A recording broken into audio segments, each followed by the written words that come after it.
Hello and welcome back to another video, guys.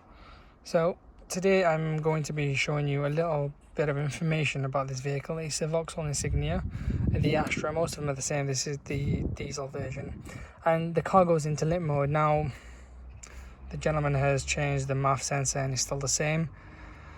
I'm surprised it comes up with this fault, I'm not gonna lie. Usually it would come off with what I have found, it should have come up with something like boost pressure or lack of air somewhere, should we say. Now that fault, as you saw, can also be related, obviously some will say it's this.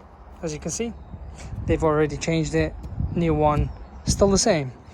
Now they say that it loses power. Obviously I've not even done anything, but I have got to the bottom of it, and it's this here. As you can see, there's a crack and it's leaking air from, obviously it's what goes back into the intercooler, if I'm not wrong. And obviously every time he puts his foot down, boom, leaks air. And obviously it calculates the MAF sensor and everything else within the turbo and everywhere else, calculates that there's not sufficient air and there's not sufficient power that goes through. I've obviously found it. It's so obvious that it is that.